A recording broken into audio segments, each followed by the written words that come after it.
Čaute, tu je Chris a vítajte na vlogu číslo 2. Dneska musím ísť do charitatívnych obchodov, ktoré som spomínal na mojom jednom videu, lebo máme projekt spojený s telom a musíme nafotiť 20 fotografií, kde telo súvisí s fyzickým svetom. Čiže potrebujem si kúpiť nejakú látku, ktorá sa bude ovíjať okolo tela. Takže ideme do charitatívnych obchodov a snáď tam niečo nájdeme lacné. Takže uvidíme. Takže ideme do toho.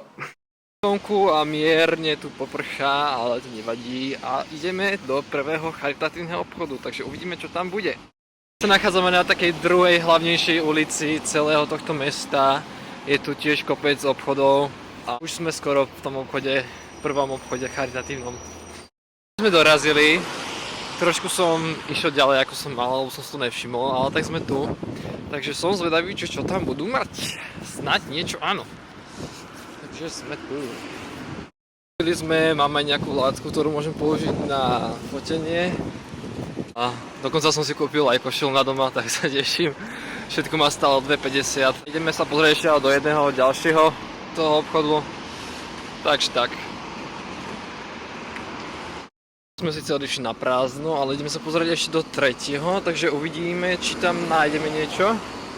Ale asi ne.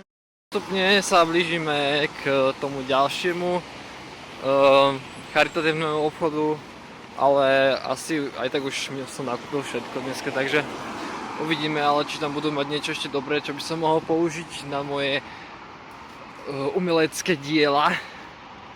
Takže pokračujeme v ceste. Máme už aj z posledného charitatívneho obchodu hentam, tá Imka. Tam nemali také zaujímavé. Na intráčiku hneď vám ukážem, čo som si kúpil a čo budem používať pri fotení.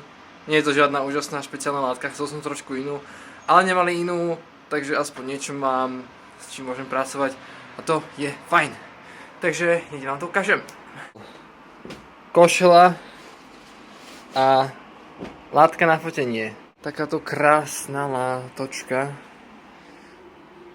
ktorú nejak použijem pri fotení. Takúto košelu som si iba kúpil na domáce používanie. Krásna, nádherná košielka. Takže to je môj dnešný nákup. Everything done for today. Yeah. To je z tohto videa asi všetko. A ak sa video páčilo, tak dajte like. Aj komentujte a odoberajte a robte všetko a teším sa na vás na budúce. Takže čaute.